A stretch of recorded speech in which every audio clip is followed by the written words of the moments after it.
व्याख्यामुद्रां करसरसिजैः पुस्तकं शङ्खचक्रे भिन्नस्फटिकरुचिरे पुण्डरीके निषण्णः अम्लानश्रीरमृतविशदैरंशभिप्लावयन्मामाविर्भूयादनगमहिमा मानसे वागधीशः। नमस्ते प्राणेश प्रणतविभवायामनिमगाः नमः स्वामिन् रामप्रियतम नमन् गुरुगुण नमस्तुभ्यं भीमप्रबलतमकृष्णेष्ट भगवन् नमः श्रीमन्मध्वप्रदिश सुदर्शन्नो जय जय श्रीगुरुभ्यो नमः।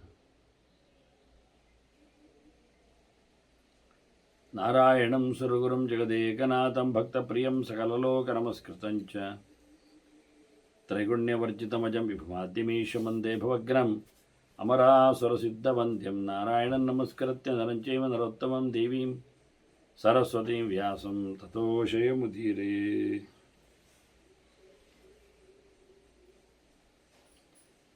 ವೇದವ್ಯಾಸರ ಮಹಾಭಾರತದ ಚಿಂತಕರಿಗೆ ವಂದನೆಗಳು. ಅನುಶಾಸನ ಪರ್ವದ 62ನೆಯ ಪ್ರವಚನ. ಉಪಮನ್ಯು ಕೃಷ್ಣನಿಗೆ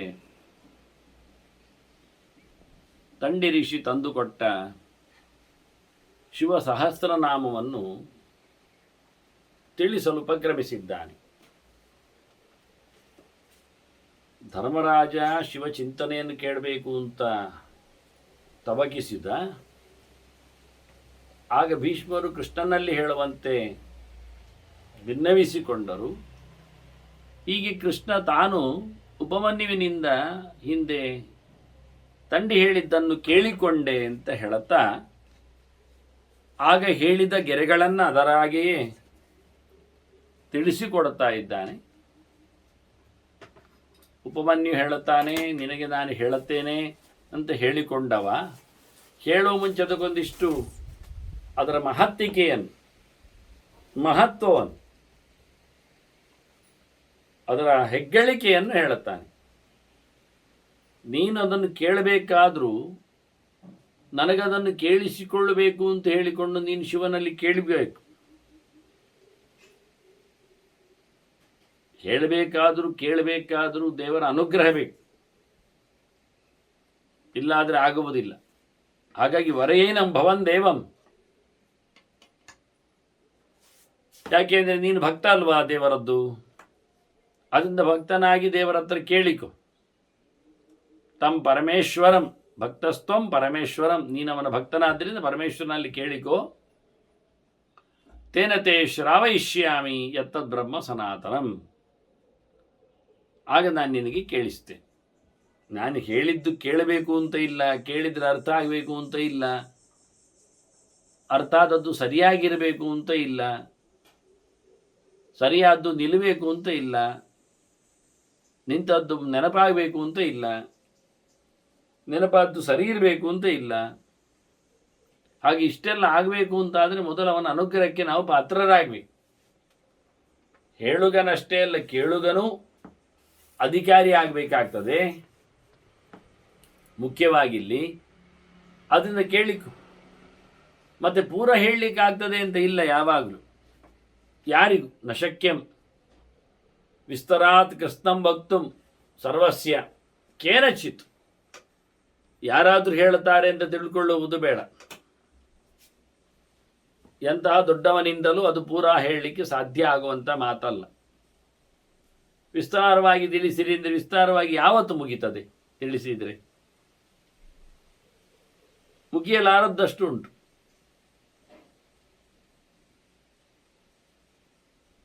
ಆದ್ದರಿಂದ ಒಂದಿಷ್ಟು ಹೇಳಿ ಮುಗಿಸುವುದಷ್ಟೇ. ಯಾರಿಗೆ ತುದಿ ಮೊದಲು ಕಡೆಯೆಲ್ಲ ಇಲ್ಲ ಅಂಥವನಿಗೆ ನಾವು ಹೇಳುವುದು ಅಂತ ಶುರು ಮಾಡಿದ್ದು ಎಲ್ಲಿಂದ ತುದಿ ಮೊದಲು ಕಡೆ ಮಾಡಿ ಬಿಡಲಿಕ್ಕೆ ಬರ್ತದೆ? ಯಸ್ಯಾದಿಹಿ ಮಧ್ಯಂ ಅಂತಂಚ ಸುರೈರಭಿನ ಗಮ್ಯತೆ.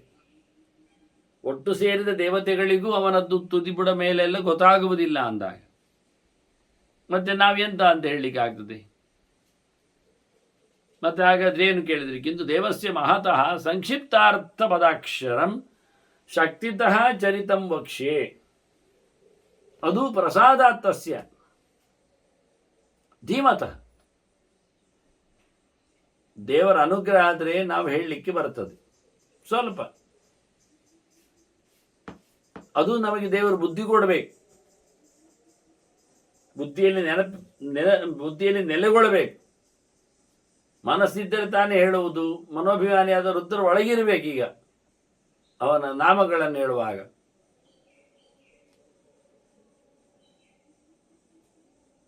ಹೀಗಾಗಿ ಅವರ ದೇವರ ವಿಶೇಷವಾದಂತಹ ಮಹದ್ದೇವರ ಮಹತೋ ದೇವಸ್ಯ ಹೇಳಿಕೊಂಡು ತರ್ಪಣಾದಿಗಳಲ್ಲಿ ಬಳಸ್ತಾರೆ ಅದನ್ನು, ಉಪಕರ್ಮದ. ಅದನ್ನ ಮಹಾದೇವನ ಬಗ್ಗೆ ಕಮ್ಮಿ ಅಕ್ಷರಗಳಲ್ಲಿ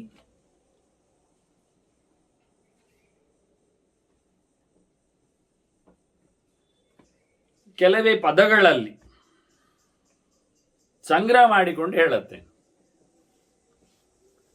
ಆದಷ್ಟು ನನ್ನ ಶಕ್ತಿಗೆ ಅನುಗುಣವಾಗಿ ಶಂಭುವಿನ ಚರಿತೆ ಹೇಳಲಿಕ್ಕೆ ನಾನು ತೊಡಗ್ತೇನೆ.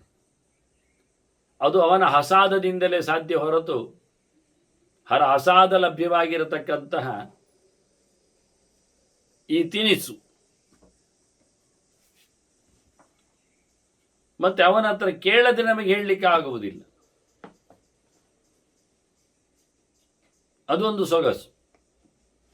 ಅಥೋ ನುಜ್ಞಾಂ ತತಃ ಅನುಜ್ಞಾಂ ಅಪ್ರಾಪ್ಯತು ತಥೋ ನುಜ್ಞಾಂ ನ ಶಕ್ಯ ಸ್ತೋತಮೀಶ್ವರ. ಶಿವನ ಅಪ್ಪಣೆ ಇಲ್ಲದೆ ಅವನ ಬಗ್ಗೆ ನಾವು ಏನು ಮಾತಾಡಲಿಕ್ಕೆ ಆಗುವುದೂ ಇಲ್ಲ. ನಮಗೆ ಅಂತಹ ಸಾಮರ್ಥ್ಯ ಬರುವುದಿಲ್ಲ. ಅವನ ಅನುಗ್ರಹವನ್ನು ಕೇಳಿಕೊಂಡಾಗ ಅದು ತನ್ನಷ್ಟೇ ಆಗಿ ಹೋಗ್ತದೆ, ಆಗಿಸುತ್ತಾನೆ ಕ್ರಮ. ಹಾಗೆ ನಾವೇನು ಹೇಳಬಲ್ಲೆವು? ನಾಮನಾಂ ಕಂಚಿತ್ ಸಮುದ್ದೇಶಂ, ಒಂದಿಷ್ಟು ಅವನ ಹೆಸರುಗಳನ್ನು ಒಟ್ಟು ಮಾಡಿಕೊಂಡು ವಕ್ಷ್ಯಾಮಿ ಅವ್ಯಕ್ತ ಯೋನಿನಃ. ಅವನ ವಿಶೇಷವಾದಂತಹ ಕಾರ್ಯವೈಖರಿಗಳು, ಹುಟ್ಟು ಕಲಾಪಗಳು, ಸೃಷ್ಟಿ ಬಿತ್ತರಗಳೆಲ್ಲ ಸಿಗುವುದಿಲ್ಲ.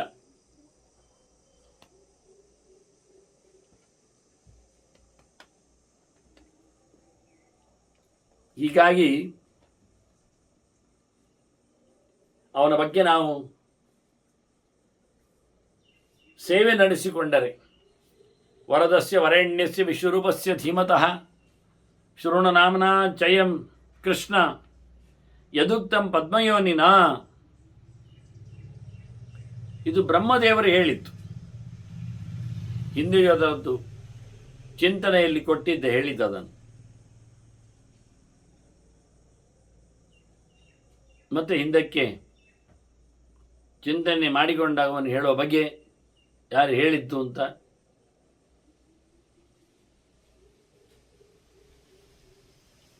ಅದು ನಮಗೆ ಬೇಕುಗಳನ್ನು ಕೊಡುವವ, ಅತ್ಯಂತ ಎತ್ತರದಲ್ಲಿ ನಿಂತವ, ಎಲ್ಲವನ್ನು ನಿರೂಪಿಸುವವ, ಎಲ್ಲರನ್ನು ನೋಡಿಕೊಳ್ಳುತ್ತಿರುವವ, ಮನೋಭಿಮಾನಿಯಾದವ. ಅವನ ಅನುಗ್ರಹದಿಂದ ನಾನು ಶಿವನ 1000 ನಾಮಗಳ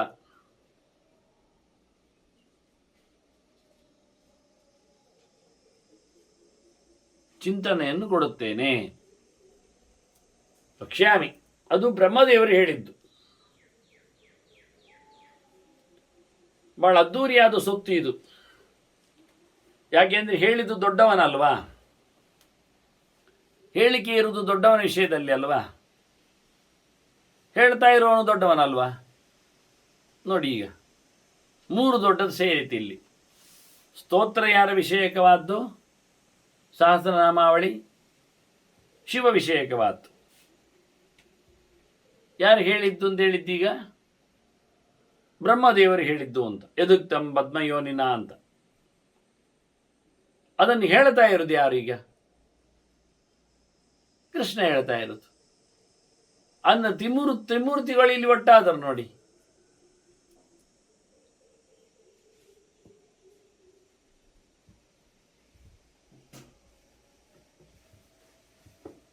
ಹೀಗೆ ಇದು ಅತ್ಯಂತ ಸಾರಭೂತವಾದ ಸಂಗತಿ. ಹೇಗೆ ಅಂದರೆ ಗಿರೇ ಸಾರಮೆತಾ ಹೇಮ, ಪುಷ್ಪ ಸಾರಮೆತಾ ಮಧು. ಹೂವಿನ ರಸದ ಎಲ್ಲದರ ಸಾರ ಯಾವುದು ಹೇಳಿ? ಅದು ಜೇನುತುಪ್ಪ.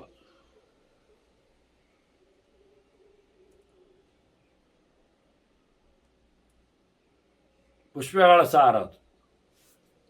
ಬೆಟ್ಟಗಳ ಸಾರ, ಮಣ್ಣಿನಿಂದ ಬೆಟ್ಟದಿಂದ ತೆಗೆದದ್ದು ಸಾರ ಏನು? ಸೊತ್ತು ಏನು? ಮೌಲ್ಯಯುತವಾದದ್ದು ಚಿನ್ನ. ಬೆಟ್ಟಗಲ್ಲು ಗುಡ್ಡಗಳನ್ನೆಲ್ಲ ಕಡಿದು ಅದರಿಂದ ಚಿನ್ನ ತೆಗಿಲಿಕ್ಕೆ ಆಗ್ತದೆ. ಪುಷ್ಪಗಳ ಸಾರಗಳನ್ನೆಲ್ಲ ಒಟ್ಟು ಮಾಡಿಕೊಂಡು ಜೇನು ರಸವನ್ನು ಸಂಗ್ರಹಿಸಿ ಮಧುವನ್ನು, ಜೇನುತುಪ್ಪವನ್ನು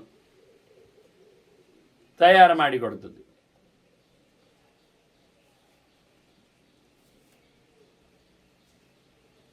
ಹಾಗೆಯೇ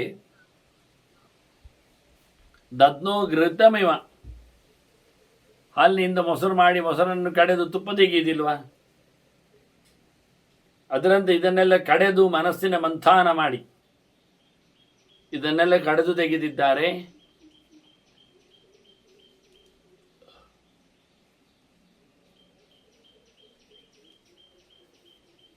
ಇದರ ದೊಡ್ಡ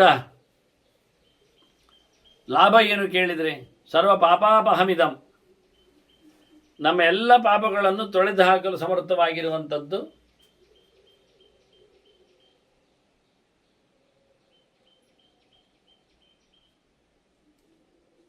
ಶಿವನ ಸ್ತೋತ್ರ.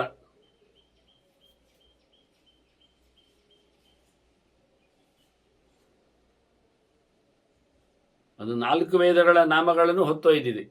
ಚತುರ್ವೇಗ ಸಮನ್ವಿತಂ, ಅದರ ಚಿಂತನೆಯನ್ನು ಮಾಡಿದೆ. ಆದರೆ ಇದನ್ನು ಬಹಳ ಕಷ್ಟಪಟ್ಟು ಅಧ್ಯಯನ ಮಾಡಿ.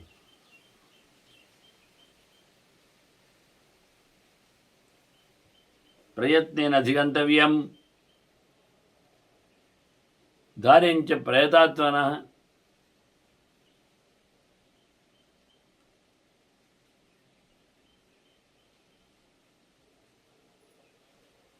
ಮಾಂಗಲ್ಯಂ ಪೌಷ್ಟಿಕಂಚೈವ ರಕ್ಷೋಗ್ರಂ ಪಾವನಂ ಮಹತ್. ಬಹಳ ಪ್ರಯತ್ನದಿಂದ ಇದನ್ನು ಕಲಿಬೇಕಾದ್ದು ಮತ್ತು ಬಹಳ ಪ್ರಯತ್ನ ಪಟ್ಟು ಇದನ್ನು ಹೊತ್ಕೊಳ್ಬೇಕಾಗಿದೆ. ತಿಳಿದವರು ಹೇಳಿಕೊಟ್ಟು ಸಹ ಇನ್ನೊಮ್ಮೆ ಅದು ಸರಿಯಾಗಿ ತಿಳಿಯಲಿಕ್ಕೆ ನಾವು ಅವರ ಜೊತೆಯಲ್ಲಿ ಇರಲದೇ ಇರಲಾಗಿ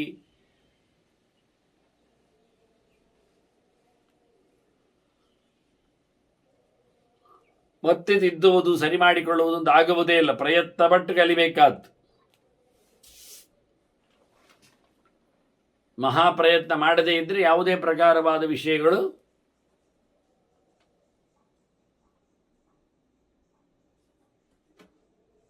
ಗೆಲ್ಲಲು ಬರುವುದಿಲ್ಲ. ಆದ್ದರಿಂದ ಭಾರಿ ಪ್ರಯತ್ನದಿಂದ ಇದನ್ನು ತಿಳ್ಕೊಳ್ಬೇಕು ಅಂತ ಹೇಳುತ್ತಾನೆ ಅವನು. ಧಾರ್ಯಂಚ ಪ್ರಯತಾತ್ಮನ, ಮತ್ತೆ ತಲೆಗೊಟ್ಟು ಮನಸ್ಸು ಮಾಡಿ ಏಕಾಗ್ರನಾಸ್ಕಿ ಹೇಳಿಕೊಟ್ಟದ್ದನ್ನು ತಲೆಯಲ್ಲಿ ಉಳಿಸಿಕೊಳ್ಬೇಕು.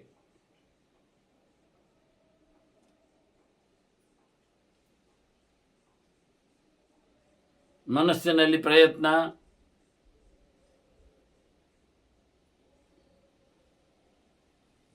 ಒಂದೇ ಒಂದು ಮುಖ್ಯವಾದಂತಹ ಪ್ರಯತ್ನದಿಂದ ಮನಸ್ಸನ್ನು ಏಕಾಗ್ರವಾಗಿಟ್ಟುಕೊಂಡು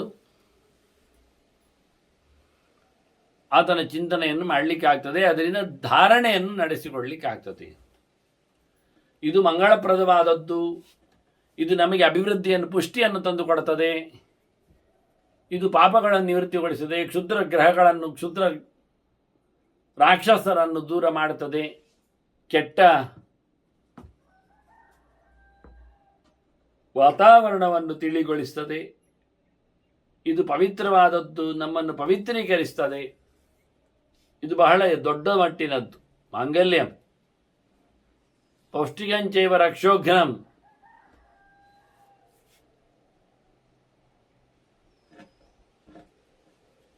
ಮುಖ್ಯವಾಗಿ ಅತ್ಯಂತ ಪ್ರಶಸ್ತವಾದಂಥ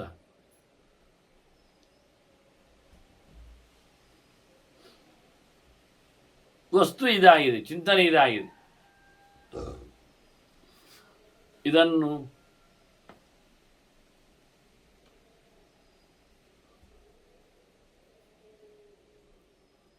ಭಕ್ತರಿಗಲ್ಲದಿದ್ದು ಯಾರಿಗೂ ಕೊಡುವಾಗಿಲ್ಲ. ಇದಂ ಭಕ್ತಾಯ ದಾತವ್ಯಂ. ಪ್ರೀತಿ ಇದ್ದವನಿಗೆ, ಒಪ್ಪಿಕೊಂಡವನಿಗೆ, ಎತ್ತರವನ್ನು ಅರ್ಥೈಸಿಕೊಂಡವನಿಗೆ, ಜ್ಞಾನದ ನೆಲೆಯಲ್ಲಿ ಸ್ವತ್ತುವನ್ನು ಪ್ರೀತಿಸುವವನಿಗೆ ಕೊಡಬೇಕು, ಹೇಳಿಕೊಡಬೇಕು.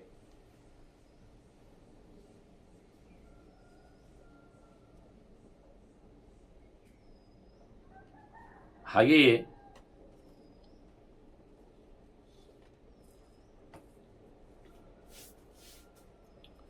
ಶ್ರದ್ಧದಾ ನಾಸ್ತಿಕಾಯಶ, ಶ್ರದ್ಧಾಮ ಆಸ್ತಿಕ್ಯ ಬುದ್ಧಿ ಸ್ಯಾತ್ ಅಂತಲೇ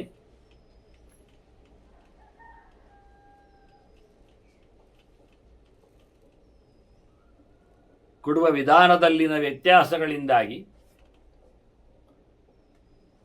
ಒಳ್ಳೆಯ ಶ್ರದ್ಧೆ ಆಸ್ತಿಕತೆ ಇದ್ದವನಿಗೆ ಮಾತ್ರ ಇದನ್ನು ಕೊಡಿರಿ, ಅದಿಲ್ಲದವನಿಗೆ ಕೊಡುವಂತಿಲ್ಲ.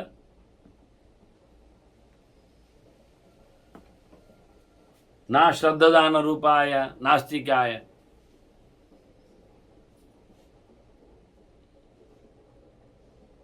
ಅಜಿತಾತ್ಮನೇ,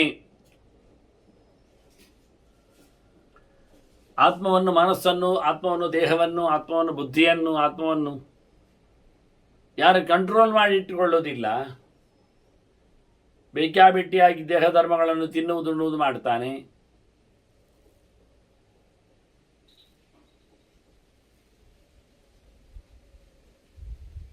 ಅದರಂತೆ ಬದುಕಿನಲ್ಲಿ.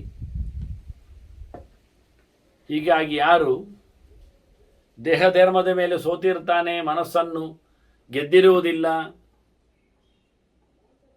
ಅಂಥವನಿಗೆ ಹೇಳಬೇಡ.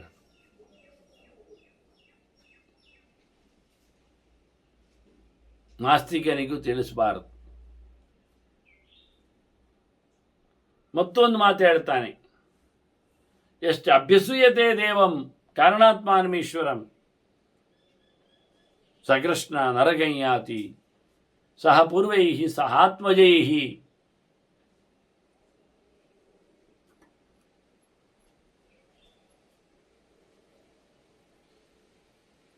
ಎಷ್ಟು ಭೀಕರವಾದಂತಹ ಚಿಂತನೆಯನ್ನು ಹೇಳ್ತಾನೆ. ಎಷ್ಟು ಅಭ್ಯಸೂಯತೆ ದೇವಂ,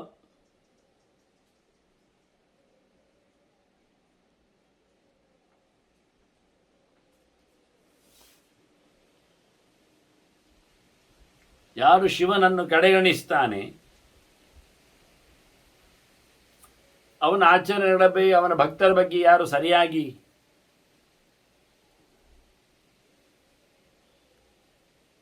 ಅವರ ಪ್ರಾದೇಶಿಕವಾದ ಸಂಬಂಧವನ್ನು ಕಳಚಿಕೊಂಡು ಬರುವಂತೆ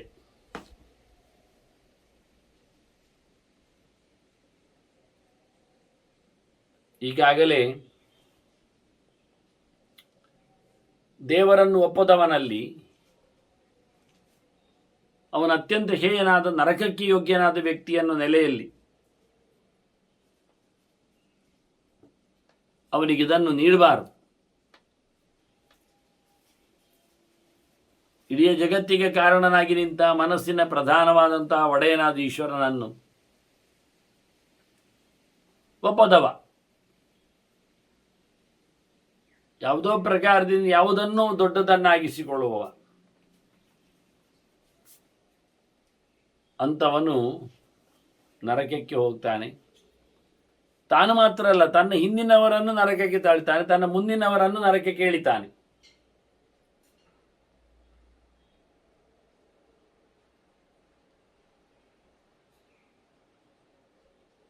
ತನ್ನ ತಂದೆ ಹಿಂದಿನವ, ಇನ್ನೂ ಅವನ ತಂದೆ, ಇನ್ನೂ ಅವನದ್ದು, ತನ್ನ ಮಗ ಮುಂದಿನವ, ಇನ್ನೂ ಅವನ ಮಗ, ಇನ್ನೂ ಅವನ ಮಗ, ಹೀಗೆ ಆಚೆ ಮೂರು ಈಚೆ ಮೂರು ಹಾಕಿಕೊಂಡು ಇವನನ್ನು ಸೇರಿಸಿ 7ರವರೆಗೆ ಸುಮಾರಾಗಿ, ಕೆಲವೊಮ್ಮೆ ಹೆಚ್ಚಾಗಿ ಹೇಳುವಂಥದ್ದು. ಇವನು ಒಂದು ಮಧ್ಯದಲ್ಲಿ, ಇವನ ಮಗ ಮೊಮ್ಮಗ ಮರಿ ಮಗ 3, ಇವನ ಅಪ್ಪ ಅಜ್ಜ ಪಿಜ್ಜ 3, ಹಾಗೆ ಪಿತೃಪಿತಾಮಹ ಪ್ರಪಿತಾಮಹ ಅಂತ ಹೇಳುವ ಕ್ರಮ. ಅದರಂತೆ ಮುಂದಕ್ಕೆ ಆಗುವ ಇದು ಪುತ್ರ ಪೌತ್ರ ಪ್ರಪೌತ್ರ ಅಂತ ಇಷ್ಟು ಜನರನ್ನು ಆತ ಹೊಂಡಕ್ಕೆ ಹಾಕ್ತಾನೆ. ಯಾವಾಗ ಶಿವನ ಮೇಲೆ ಕೆಟ್ಟ ಅಭಿಪ್ರಾಯವನ್ನು ತಾಳತಾನೋ, ತಪ್ಪಾಗಿ ಅವನನ್ನು ಟ್ರೇಸ್ ಮಾಡ್ತಾನೋ,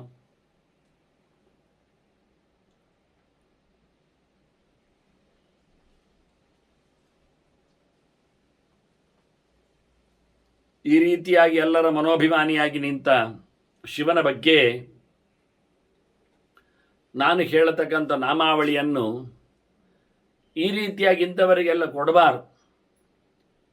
ಇದು ಕಮ್ಮಿ ವಿಷಯ ಅಲ್ಲ. ಇದು ಒಂದು ಲೆಕ್ಕದಲ್ಲಿ ನೋಡಲಿಕ್ಕೆ ಹೋದರೆ ಇದು ಧ್ಯಾನ ಇದ್ದಾಗೆ. ನಮಗೆ ಒಂದು 10-20 ನಿಮಿಷ ಹೀಗೆ ಸ್ಥಿರ ಸ್ಥಾನವು ಅಂತ ಹೇಳಿಕೊಂಡು ಸ್ಪಷ್ಟವಾಗಿ ಶಿವನ ನಾಮ ಚಿಂತನೆ ಮಾಡ್ತಾ ಮಾಡ್ತಾ ಬಂದಾಗ ಅದು ಧ್ಯಾನ ಆಗ್ತದೆ.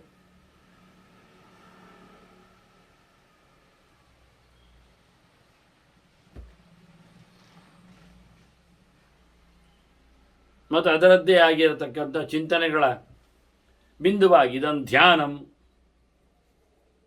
ಹಾಗಾಗಿ ಇದು ಒಳ್ಳೆ ರೀತಿಯಾದ ಧ್ಯಾನಕ್ಕೆ ಪರ್ಪಸ್ ಸೊತ್ತು ಯೋಚನೆ ಮಾಡ್ತಾ ಕೂತ್ಕೊಳ್ಬೋದು. ತನ್ನಷ್ಟಕ್ಕೆ ಅದು ಮನಸ್ಸಿನಲ್ಲಿ ಪಸರಿಸ್ತಾ ಹೋಗ್ತದೆ. ಹೊರಗಿನ ಚಿಂತನೆಯನ್ನು ಬ್ಲಾಕ್ ಮಾಡಿಬಿಡ್ತದೆ. ಇದಂ ಧ್ಯಾನಂ, ಇದಂ ಯೋಗಂ, ಇದಂ ಧ್ಯೇಯಂ ಅನುತ್ತಮಂ.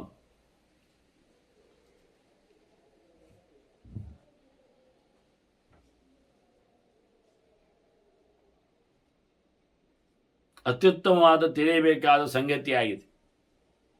ಇದನ್ನು ಸಿಗುವುದೇ ದುರ್ಲಭ, ಲಾಭ ಆಗುವುದು ಪ್ರಾಪ್ತಿ.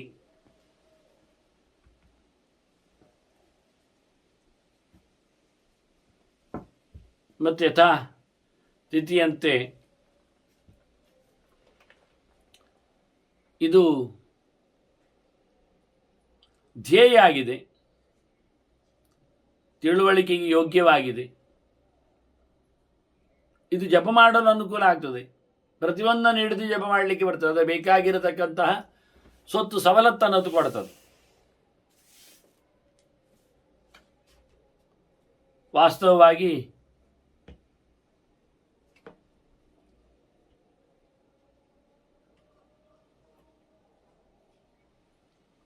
ಅಲ್ಲಿ ಬಂದಿರತಕ್ಕಂತಹ ನಾಮವಿಶೇಷಗಳಿಂದ ಆ ಗುಣಚಿಂತನೆಯನ್ನು ಮಾಡುತ್ತಾ ಅದರ ಲಾಭವನ್ನು ಪಡೀಲಿಕ್ಕೆ ಆಗ್ತದೆ. ಅದನ್ನೇ ಇವರು ಚಿಂತನೆಯಲ್ಲಿ ಹೇಳುವಾಗೆ ಹೇಳಿದ್ದು. ವಾಸ್ತವವಾಗಿ ಇದು ಜಪ್ಯ ಅಂತ ಒಂದೊಂದಕ್ಕೆ ನಮಸ್ಕಾರ ಶಬ್ದ ಹಾಕ್ತಾ ಜಪ ಮಾಡಲಿಕ್ಕೆ ಬರೀತದೆ. ಬದ್ದದ್ದಕ್ಕೆ ವಾಸ್ತವಲ್ಲ, ಮಾಡುವುದು ಅದಕ್ಕೋಸ್ಕರ. ಇದನ್ನು ಜ್ಞಾನಂ, ಇದು ಜ್ಞಾನವನ್ನು ಅಭಿವೃದ್ಧಿಗೊಳಿಸಿ. ಇಲ್ಲಿ ಅನೇಕ ಮಾತುಗಳು ಬರುವಾಗ ಜ್ಞಾನ ಗೊತ್ತಾಗ್ತದೆ, ನಮಗೆ ಪ್ರಮೇಯಗಳು ಗೊತ್ತಾಗ್ತವೆ. ಹಾಗೆ ಇದು ಅತ್ಯಂತ ರಹಸ್ಯಂ, ಇದು ಉತ್ತಮಂ, ಇದು ಗುಟ್ಟಾಗಿರಬೇಕಾದ್ದು, ಪಬ್ಲಿಕ್ಕಿನಲ್ಲಿ ತಿಳಿಸುವಂತೆ ಅಲ್ಲ. ಇದನ್ನು ಯಜ್ಞಾತ್ವ ಅಂತಕಾಲೇಪಿ ಗಚ್ಚೇತ ಪರಮಾಂಗತಿ. ಸಾಯುವ ಕೊನೆ ಹತ್ತಿನಲ್ಲಿ ಕೇಳಿಕೊಂಡು ತಿಳ್ಕೊಂಡ್ರು ಅವನು ಉತ್ತಮ ಗತಿಯನ್ನು ಪಡಿತಾನೆ.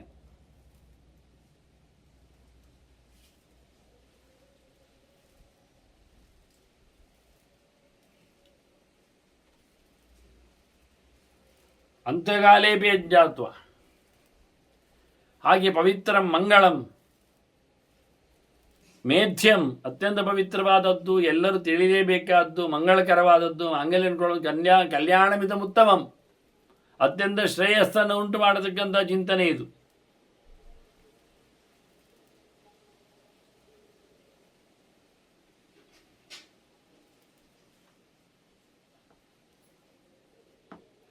ಎಲ್ಲ ವ್ಯಕ್ತಿಗಳಿಗೂ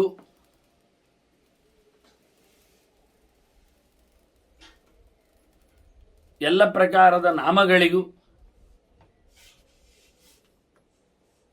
ಎಲ್ಲ ಸ್ತೋತ್ರ ಏನು ಪ್ರಪಂಚ ಇದೆ, ಸರ್ವಸ್ತವಾನಾಂ ರಾಜತ್ವೇ ದಿವ್ಯಾನಾಂ ಸಮಕಲ್ಪಯತ್. ಇದನ್ನು ಬ್ರಹ್ಮದೇವ ಏನು ಮಾಡಿದ ಅಂದರೆ ಎಲ್ಲ ಸ್ತೋತ್ರಗಳಲ್ಲಿ ಇದನ್ನು ರಾಜ ಅಂತ ಮಾಡಿಬಿಟ್ಟ. ಅದರಿಂದ ಕರೀದು ಸ್ತವರಾಜ ಇತಿ ಖ್ಯಾತ ಅಂತ. ಇದು ಸ್ತವರಾಜ ಅಂತ ಹೆಸರು ಇದಕ್ಕೆ. ಸ್ತವರಾಜ ಅಂದರೆ ಸ್ತವ ಅಂದರೆ ಸ್ತುತಿಸುವಂಥದ್ದು.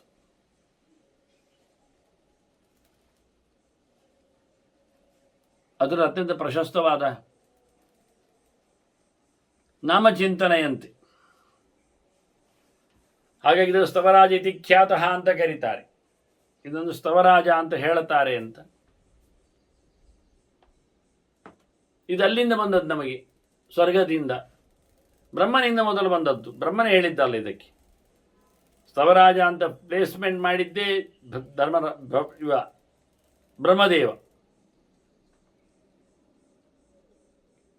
ಅದು ಸ್ವರ್ಗದಿಂದ, ದೇವತೆಗಳೆಲ್ಲ ಹೊರಟಿದ್ದ ಸ್ವರ್ಗದಿಂದ ಇಲ್ಲಿಗೆ ಭೂಮಿಗೆ ಇಳಿದದ್ದು, ಭಾರತಕ್ಕೆ.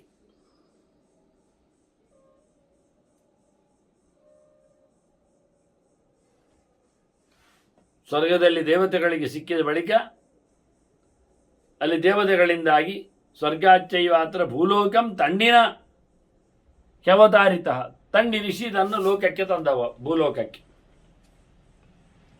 ಅದರಿಂದ ಅತ್ಯಂತ ಪ್ರಶಸ್ತವಾದಂತಹ ಸ್ತುತಿಯಾಗಿ ನಿಂತಿದೆ. ಅದರ ಎಷ್ಟು ಶ್ರೇಷ್ಠ್ಯ ಎನ್ನುವುದಕ್ಕೊಂದು 16 ಗೆರೆಗಳಲ್ಲಿ ಉಪಮನ್ಯು ಮಾಡುವ ಸಾಧನೆಗಳಿಗೆಲ್ಲ ಇದು ಸೋರ್ಸ್ ಆಗುವ ಹಾಗೆ. ಬ್ರಹ್ಮಣಾಮಪಿ ಯದ್ ಬ್ರಹ್ಮ ಅನ್ನುವ ಹಾಗೆ, ಪರಾಣಮಪಿ ಯತ್ ಪರಂ, ತೇಜಸಾಮಪಿ ಯತ್ ತೇಜಃ, ತಪಸಾಮಪಿ ಯತ್ ತಪಃ ಅಂತ ಹೇಳಿದ ಹಾಗೆ, ಇದು ತಪಸ್ಸುಗಳಲ್ಲಿ ಶ್ರೇಷ್ಠವಾದ ತಪಸ್ಸು, ಶ್ರೇಷ್ಠವಾದ ಸಂಗತಿಯಲ್ಲಿ ಅತ್ಯಂತ ಶ್ರೇಷ್ಠವಾದದ್ದು.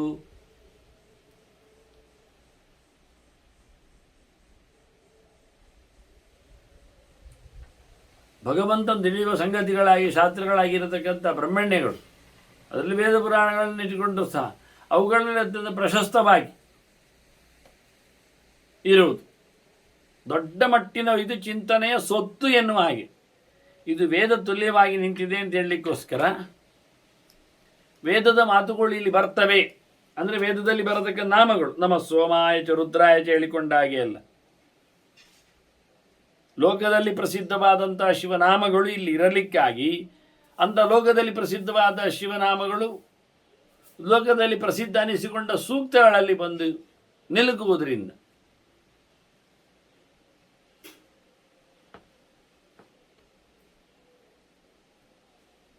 ಇದರ ಉಲ್ಲೇಖವನ್ನು ಮಾಡ್ತಾರೆ.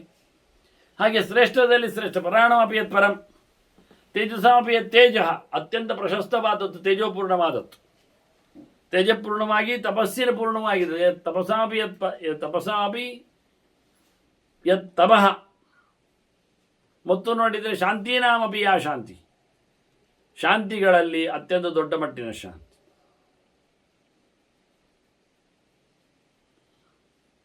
ಹೀಗೆ ನೀತಿಗಳಲ್ಲಿಯೂ ಹೇಳುತ್ತಾರೆ. ಹಾಗೆ ಶಾಂತಿಗಳ ದ್ಯುತೀನಾಪಿಯ ದೀಪ್ತಿ, ದ್ಯುತೀನಾಪಿಯ ದ್ಯುತಿ, ಪ್ರಕಾಶದ ವಸ್ತುಗಳಲ್ಲಿ ಇದು ಅತ್ಯಂತ ಪ್ರಕಾಶಮಯವಾದದ್ದು. ಶಾಂತಿ ವಸ್ತುಗಳಲ್ಲಿ ಅತ್ಯಂತ ಪ್ರಶಸ್ತವಾದ ಶಾಂತಿಯನ್ನು ನೀಡುವಂಥದ್ದು.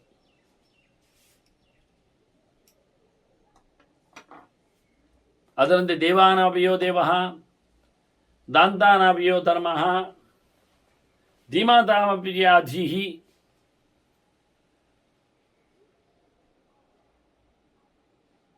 ಬಹಳಷ್ಟು ತಿಳಿದುಕೊಂಡವರಲ್ಲಿ ತಿಳುವಳಿಕೆಯಾಗಿ ನಿಂತವನು ಅಂತ ತಿಳುವಳಿಕೆಯ ಸ್ತುತಿ ಇದು ಕೊಡುವಂಥದ್ದು.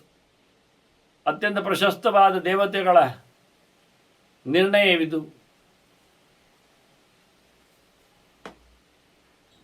ದೇವತೆಗಳ ಉಪದೇವತೆಗಳು ಸಹಚರರಾಗಿ ನಿಂತ ಬಳಿಕ ಅವರ ಪರಿಪೂರ್ಣವಾಗಿ ಪರಿಚಾರಕರು, ಇವರ ಪರಿವಾರಕರಾಗಿ ಬರುವುದರಿಂದ ಅವನ್ನೆಲ್ಲರೂ ಸಹ ಇದನ್ನು ಒಪ್ಪಿ ಇದಕ್ಕಿಂತ ಮಿಗಿಲಾದದಿಲ್ಲ ಅಂತ ತಿಳಿಸಿಕೊಡುವಾಗಿ ಇದರ ಎತ್ತರವನ್ನು ಗಮನಿಸಿದ್ದಾರೆ.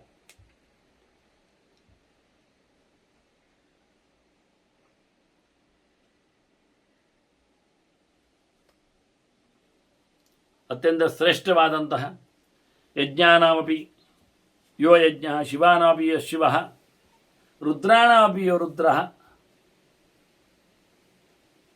ಇದು ಶಿವಚಿಂತನೆ, ಇದು ರುದ್ರಚಿಂತನೆ.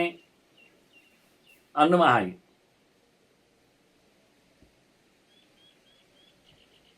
ಅನೇಕ ಪ್ರಶಸ್ತವಾದ ಮಾತುಗಳಲ್ಲಿ ಇನ್ನು ಮುಂದಕ್ಕೆ ಹೋಗಿಕೊಂಡ ಹಾಗೆ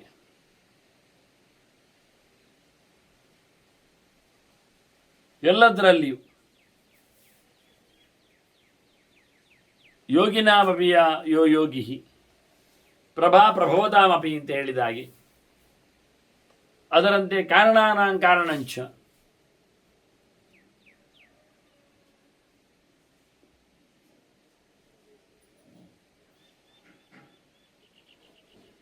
ಎಲ್ಲ ಕಾರಣಗಳಿಗೂ ಅಸಾಧಾರಣ ಕಾರಣವಾಗಿ ನಿಂತವನು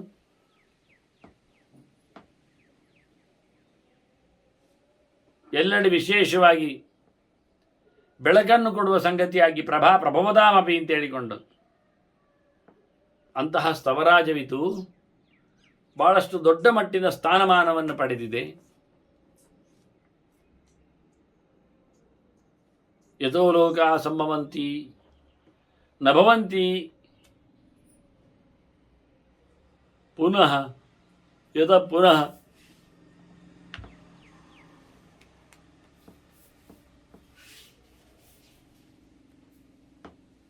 ಈ ಜಗತ್ತಿನ ಸೃಷ್ಟಿ ಮತ್ತು ಅದರ ಲಯ ಮತ್ತು ಇವೆಲ್ಲವುಗಳ ಆಸರೆ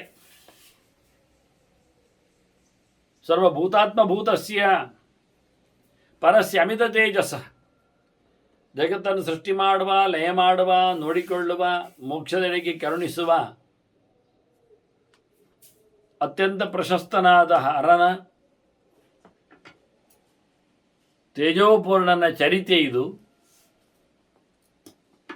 ಚಿಂತನೆ ಇದು. ಅವರು ಪಂಚಭೂತಗಳಲ್ಲಿ ನೆಲೆಸಿದ್ದಾನೆ, ಪಂಚಭೂತಗಳು ಮನುಷ್ಯನಲ್ಲಿ, ಮನುಷ್ಯನಲ್ಲಿಯೂ ಆತನ ವಾಸಸ್ಥಾನಗಳುಂಟು. ಅಂತಹ ಶಿವನ ಅಷ್ಟೋತ್ತರ ಸಹಸ್ರಂತು ನಾಮನಾಂ ಸರ್ವಸ್ಯ ಮೇ ಶೃಣು. ಮತ್ತೊಮ್ಮೆ ಹೇಳುತ್ತಾನೆ, ಉಪಮಾನ್ಯು ತಂಡಿ ಹೇಳಿದ್ದನ್ನು ತಂಡಿ ಹೇಳಿದ ಹಾಗೆ ಕೃಷ್ಣನಿಗೆ 1008 ಅದು ನೀನು ಕೇಳಬೇಕು. ಎಚ್ಚೃತ್ವ ಮನುಜವ್ಯಾಗ್ರ ಸರ್ವಾನ್ ಕಾಮಾನ್ ಅವಾಪ್ಸ್ಯಸಿ. ಕೃಷ್ಣನ್ ಹೇಳ್ತಾನೆ, ನೀನು ಅದನ್ನು ಕೇಳಿದರೆ ಎಲ್ಲ ನಿನಗೆ ಬೇಕಾದಗಳು ಸಿಗ್ತವೆ, ಬಯಕೆಗಳು ಪೂರ ಆಗ್ತವೆ.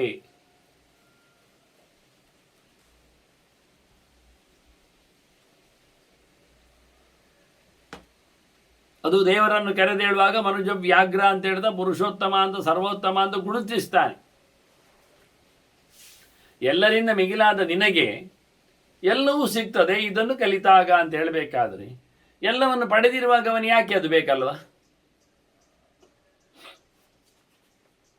ಇಲ್ಲಿ ಅಲ್ಲದೆ ವಿಷಯಗಳೆಲ್ಲ ಹೇಳಿಕೊಂಡಾಗೆ ಬರುವಾಗೆ ಸೂಕ್ಷ್ಮವಾಗಿ ಗಮನಕ್ಕೆ ತರುವಾಗಿರುತ್ತಾರೆ. ಅದು ಉಳಿದವರಿಗೆ ಅದನ್ನು ಕೇಳಿದವರಿಗೆ ಇದು ಬೇಕಲ್ಲ, ಅದಕ್ಕಾಗಿ ಅದನ್ನು ಹೇಳುವ ಕ್ರಮ. ಹೀಗೆ 1008 ನಾಮಗಳ ಚಿಂತನೆಯನ್ನು ತಂಡಿ ಹೇಳಿದಂತೆ ಒಬ್ಬ ಬನ್ನಿ ಶುರು ಮಾಡಿದ್ದಾನೆ. ನಾವು ಮೊನ್ನೆ ಶುರು ಮಾಡಿದ್ದೇವೆ, ಕೇಳಿಕೊಂಡಿದ್ದೇವೆ. ಹಾಗಾಗಿ ಅನೇಕ ನಾಮಗಳು ನಮ್ಮ ಚಿಂತನೆಯಲ್ಲಿ ಸಾಗಿ ಬಂದಿದೆ. ಈಗ ಅದಕ್ಕೆ ಇವಾಗ ಲಿಂಕ್ ಸಿಕ್ಕಿತು, ಮುಂದುವರಿಯಿತು. ಸ್ಥಿತಃ ಸ್ಥಿರಃ ಅಂತ ಹೇಳಿಕೊಂಡಂಥ ನಾಮದ ಆರಂಭದಿಂದ ಹಿಡಿದು ಇವತ್ತಿನ ಚಂದನಿ ಪದ್ಮನಾಳಾಗ್ರಹ ಅಲ್ಲಿವರೆಗೆ ಗಂಧ ಚಂದನವನ್ನೆಲ್ಲ ಗೋಪಿ ಚಂದನವನ್ನೆಲ್ಲ ಹಚ್ಚಿಕೊಂಡಿದ್ದಾನೆ ಅಂತ ಚಂದವಾಗಿ ಚಂದನವನ್ನು ಹಚ್ಚಿಕೊಳ್ಳ ರೂಪ ಅವನದ್ದಿದೆ ಎನ್ನುವ ನೆಲೆಯಲ್ಲಿ ನಾನು ಶಿವನಿಗೆ ಚಂದನ ಗೋಪಿಯಾಗಲಿ ಅಥವಾ ಗಂಧವಾಗಲಿ ಅದನ್ನು ಶೈವ ಸಂಪ್ರದಾಯದಲ್ಲಿ ಊರ್ಧ್ವಪುಂಡ್ರ ಧಾರಣೆ ಮಾಡುವಂತಹ ವಿಷಯವನ್ನು ಶಿವರಾತ್ರಿಯ PPTಯ ಸಾಲಿನಲ್ಲಿ ಕೊಟ್ಟಿದ್ದೇನೆ, ತಿಳಿಸಿಕೊಟ್ಟಿದ್ದೇನೆ. ಅದಕ್ಕೋಸ್ಕರ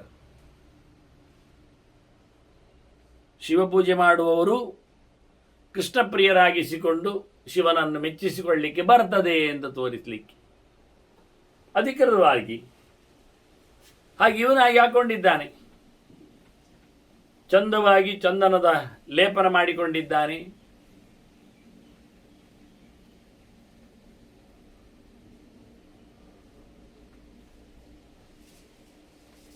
ಪದ್ಮನಾಳಾಗ್ರಹ.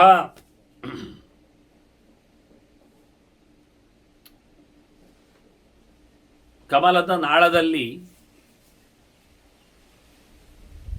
ನಾಳದ ತುದಿಯಷ್ಟು ಸೂಕ್ಷ್ಮನಾಗಿರುವವ, ಅದರಲ್ಲಿ ನೆಲೆಗೊಂಡವ, ಅಲ್ಲಿದ್ದುಕೊಂಡು ಆನಂದವಾಗಿ ಸಾಧನೆಯನ್ನು ನಡೆಸುವವ ಅಂತ.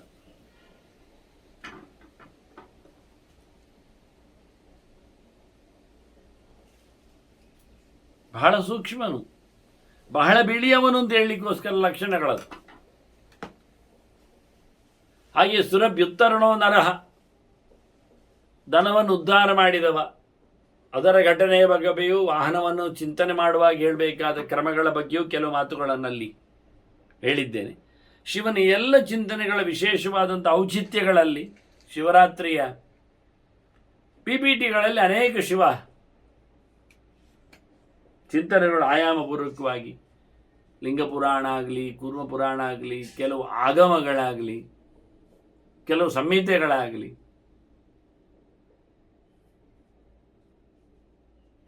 ಅವುಗಳ ಆಧಾರಗಳಲ್ಲಿ ಅವನನ್ನು ಕಾಣಿಸಿಕೊಟ್ಟಿದ್ದೇನೆ. ಹಾಗಾಗಿ ಇಲ್ಲಿ ಮತ್ತೆ ಅವನು ಧನವಾನ ಮಾಡಿಕೊಂಡದ್ದೇ ಹಾಗೆ. ಅದಕ್ಕೋಸ್ಕರ ಸುರಭ್ಯುತ್ತಾರಣ ಅಂತೇಳಿ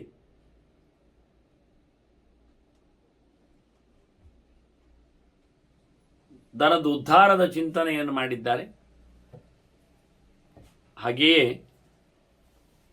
ನರಹ, ಸತ್ಯವಾಗಿ ಹೌದು, ನರನಾರಾಯಣರಲ್ಲಿ ನರ ಅವನೇ ಅಲ್ವ. ಅಂತ ನರರೂಪದಲ್ಲಿ ಅಂದರೆ ಶೇಷನಾದ ವ್ಯವಸ್ಥೆಯಲ್ಲಿ ನರನಾಗ್ತಾನವ. ಕರ್ಣಿಕಾರ ಮಹಾಸ್ರಗ್ವಿ, ಕರ್ಣಿಕಾರ ಪುಷ್ಪದ ಬಹಳ ದೊಡ್ಡದಾದ ಮಾಲೆಯನ್ನು ಹೊತ್ತವ. ನೀಲಮೌಳಿ, ಕಪ್ಪಾದ ಕೂದಲ ರಾಶಿ ಅವನದ್ದು ತಲೆಯಲ್ಲಿ. ಪಿನಾಕಧೃತ್, ಕೈಯಲ್ಲಿ ದೊಡ್ಡ ಮಟ್ಟಿನ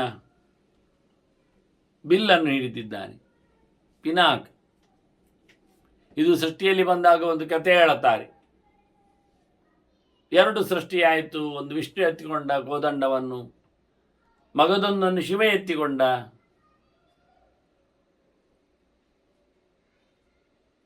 ಬಹಳ ಎತ್ತರದಲ್ಲಿ ಕಂಡಾಗ ಜನ ಸುರರು ಕೇಳ್ತಾರೆ, ಹೋರಾಟ ಆಗಲಿ ಆಯಿತು ಅಂತ ಹರ ಬಿಲ್ಲು ಹಿಡಿದು ನಿಂತಾಗ ದೇವರು ನಗ್ತಾ ಇದ್ದಾನೆ. ಪಿನಾಕಧರನಿಗೆ ಏನು ಆಗಲಿಲ್ಲ. ಅವನು ಕಂಬದಾಗಿ ಆಗಿ ಹೋದ, ಅಲ್ಲಾಡಲಿಕ್ಕೆ ಆಗಲಿಲ್ಲ, ಹೆದರಿ ಹೋಗಿಬಿಟ್ಟಿದ್ದಾನೆ ಅರಕ್ಯದಲ್ಲಿ.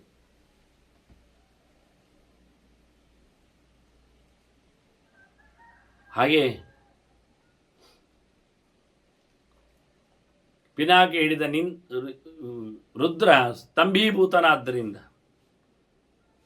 ಅದೇ ಮತ್ತೊಮ್ಮೆ ಪಿನಾಕದ ಕಥೆಯಲ್ಲಿ ಪರಶುರಾಮ ರಾಮನನ್ನು ಅಡ್ಡಗಟ್ಟಿ ಹೇಳ್ತಾನೆ, ಅದು ನೀನು ತುಂಡು ಮಾಡಿದ್ದು ಶೈವ ಧನುಸ್ಸು, ಇಲ್ಲಿದೆ ವೈಷ್ಣವ ಧನುಸ್ಸು ತಗೋ ಅಂತ ಎದೆ ಏರಿಸು ಅಂದನು. ಎದೆ ಏರಿಸಿದವ.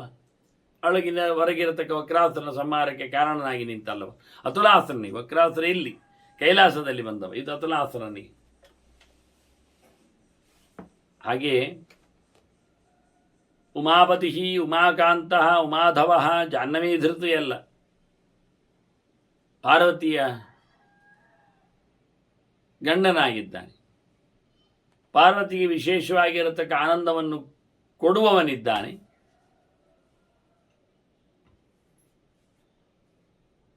ಹೀಗೆ ಮತ್ತೆ ಉಮಾಧವಕ್ಕೆ ಏನು ಹೇಳ್ತೀರಿ?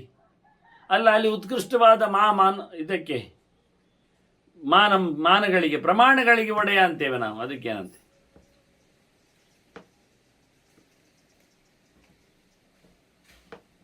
ಉತ್ಕೃಷ್ಟವಾದ ಜ್ಞಾನಗಳು, ಉಚ್ಚತ್ವವನ್ನು ಭಗವಂತನ ಹೇಳತಕ್ಕಂಥ ಪ್ರಮಾಣಗಳು, ಇವುಗಳನ್ನು ಅರಿತವನಾಗಿ ಲೋಕಕ್ಕೆ ಕೊಡುವವನಾಗಿ ಅದರ ಒಡೆಯನಾಗಿ ಶುದ್ಧ ಜ್ಞಾನ ಸ್ವರೂಪನೆನ್ನುವ ನೆಲೆಯಂತೆ ಈ ಅರ್ಥವನ್ನು ಮಾಡಲಿಕ್ಕಾಗ್ತದೆ.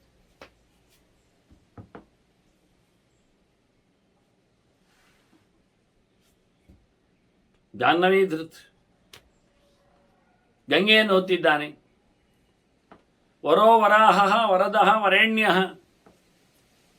ಸುಮಹಾಸ್ವನ, ಬಹಳ ದೊಡ್ಡದಾದ ವಾಯಸ್ಸು, ಸ್ವನ ಶಬ್ದ ಅವನದ್ದು, ಗಂಭೀರವಾದಂತಹ ನಾದದವ, ಅತ್ಯಂತ ಶ್ರೇಷ್ಠನಿದ್ದಾನೆ, ಎಲ್ಲರಿಂದಲೂ ಪೂಜ್ಯನಿದ್ದಾನೆ, ಉತ್ತಮನಿದ್ದಾನೆ.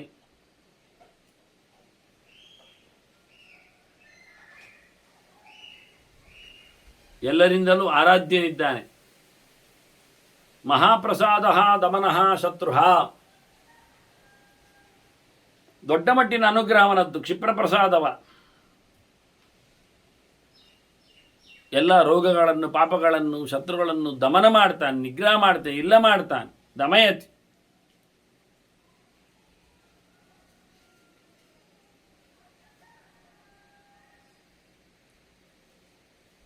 ಶತ್ರುಗಳ ನಿಗ್ರಹ, ಅಂತಃಶತ್ರುಗಳ ಕಾಮಾದಿಗಳ ನಿಗ್ರಹ. ಶ್ವೇತ ಪಿಂಗಳ,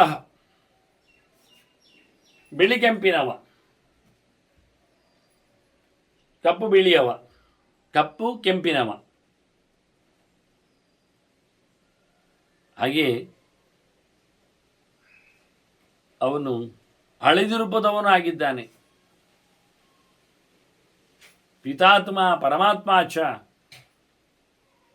ಅತ್ಯಂತ ಎತ್ತರದ ವ್ಯಕ್ತಿಯವನು.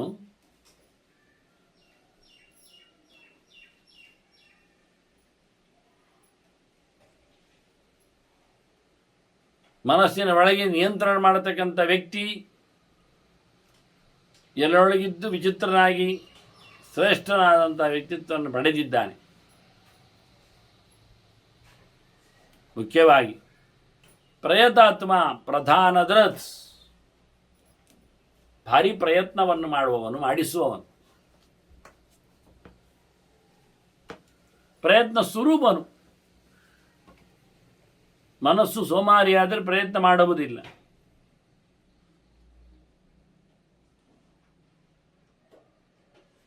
ದೇಹವನ್ನು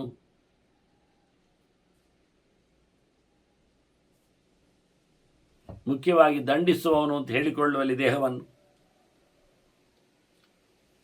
ನಿಗ್ರಹ ಮಾಡಿಕೊಳ್ಳುವಂತೆ ಮಾಡುವವ. ಆತ್ಮಾದ್ರ ದೇಹ ಇದೆ, ಮನಸ್ಸು ಇದೆ. ಅಂತಹ ಆತ್ಮನೆಡೆಗೆ ತನ್ನ ಪ್ರಯಾಣವನ್ನು, ಅಂದರೆ ಪರಮಾತ್ಮನೆಡೆಗೆ ತನ್ನನ್ನು ತೊಡಗಿಸಿಕೊಳ್ಳತಕ್ಕಂತಹ ವ್ಯಕ್ತಿಯಾಗಿದ್ದಾನೆ. ಎಲ್ಲರನ್ನು ಪರಮಾತ್ಮನೆಡೆಗೆ ಎಳೆದೊಯ್ಯುವ ಮನಸ್ಸು ಕೊಡುವವನು. ಹಾಗೆಯೇ ಪರಮಾತ್ಮನಂತೆ ಪ್ರಧಾನವನ್ನು, ಪ್ರಕೃತಿಯನ್ನು ಪ್ರೀತಿಸಿದ್ದಾನೆ.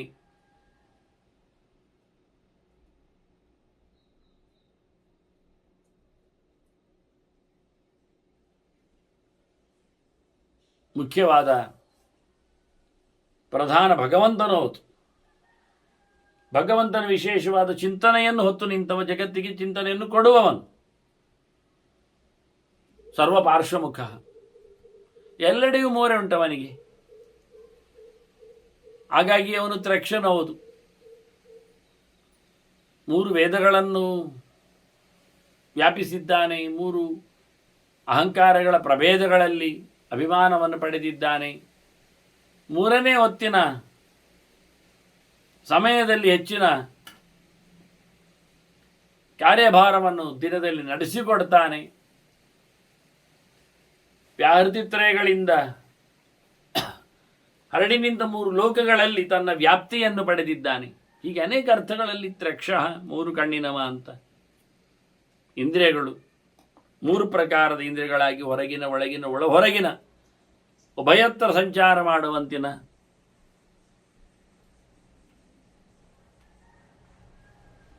ಯೋಗಿಗಳಿಗೆಲ್ಲ ಹೊರಗಿನ ಇಂದ್ರಿಯಗಳು ಒಳಗೆ ಕೆಲಸ ಮಾಡ್ತಾವೆ ಅಂತ ಹೇಳುವ ಮೂಲಕ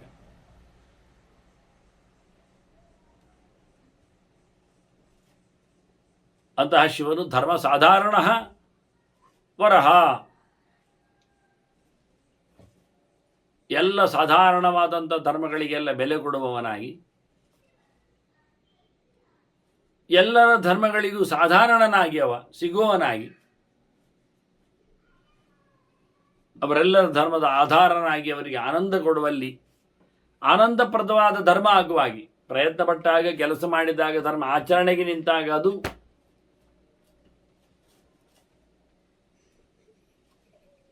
ದೇವರಿಂದ ಅನುಗ್ರಹಕ್ಕೆ ಪಾತ್ರನಾಗಬೇಕು. ಈ ರೀತಿಯಾಗಿ ಅತ್ಯಂತ ಶ್ರೇಷ್ಠನಾಗಿ ನಿಂತವ. ವರಹ ಅಂದರೆ ಶ್ರೇಷ್ಠ ಅಂತ ಅರ್ಥ. ರಸಸಾರಹ ವರಶ್ಚೇತಿ ಪರ್ಯಾಯ ವಾಚಕ ಅಂತ ಹೇಳಿದಾಗೆ ಅತ್ಯಂತ ಶ್ರೇಷ್ಠನಾದವ. ಶ್ರೇಷ್ಠ ಶಬ್ದವು ಎಷ್ಟೋ ಬಾರಿ ಬಂದಲಿಕ್ಕೆ ಹೋಗಿ ವರ ಶಬ್ದದಿಂದ ಇಲ್ಲಿ ವರ ಶಬ್ದಕ್ಕೆ ಇನ್ನೊಂದು ಅರ್ಥ ಕೊಡೋದಾದ್ರೆ ಜ್ಞಾನಾನಂದ ಸ್ವರೂಪನು ಅಂತ. ವರದಿ ಜ್ಞಾನ ಉದ್ದಿಷ್ಟಂ ರಮಣ. ಹಾಗಾಗಿ ಜ್ಞಾನ, ಆನಂದ, ದೇವರ ಅರಿವು, ಅದರಿಂದ ಪಡೆದಕ್ಕಂತಹ ನಿತ್ಯವಾದಂತಹ ಸಂತೋಷ, ಇದೆರಡನ್ನು ಲೋಕಕ್ಕೆ ಕರುಣಿಸುವವನು. ಮತ್ತೆ ಒಂದೊಂದು ಕೊಡುವವನು ಆಗ್ತದೆ. ರಾತಿಯಿಂದಲೂ ಆಗ್ತದೆ, ಜ್ಞಾನವನ್ನು ಕೊಡುತ್ತಾನೆ ಅಂತ. ಮತ್ತೆ ವಾಗತಿ ಗಂಧನೆ ಅರ್ಥ ಮಾಡುವ ಮೂಲಕ ವಾತಿ ರಮ್ ಅಂತ ಮಾಡಿಕೊಳ್ಳಿಕ್ಕೆ ಆಗ್ತದೆ, ಆನಂದವನ್ನು ಕೊಡುವವನು. ಮತ್ತು ಎರಡು ಯಾರಿಂದ ಆಗ್ತಾವ, ಅವನು ವರನು.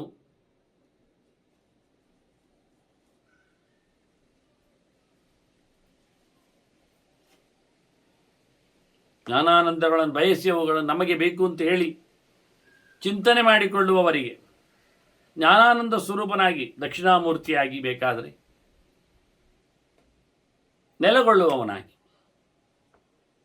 ಹಾಗೆ ಆನಂದವನ್ನು ತಂದುಕೊಡುವವನು, ಜ್ಞಾನದ ನಂತರದಲ್ಲಿ ದೇವರ ಅರಿವನ್ನು ಕೊಡಲು ಸಮರ್ಥನಾದವನು ಅನ್ನುವ ಪ್ರಕಾರದಲ್ಲಿ ಬಾರಿ ಮತ್ತೆ ತಂಡಿ ಋಷಿ ಹೇಳಿದ್ದ ಬ್ರಹ್ಮನಿಂದ ಬಂದ, ಈ ಲೋಕಕ್ಕೆ ನಿಲುಗಡೆ ನಿಂತ, ಈ ಲೋಕಕ್ಕೆ ನಿಲುಕಿದ ಸಿಕ್ಕಿದ 1008 ಶಿವನ ನಾಮಚಿಂತನೆಯಲ್ಲಿ ಅನೇಕ ನಾಮಗಳು ಸಂದಾಯ ಆಗಿವೆ, ಮುಗಿದಿವೆ.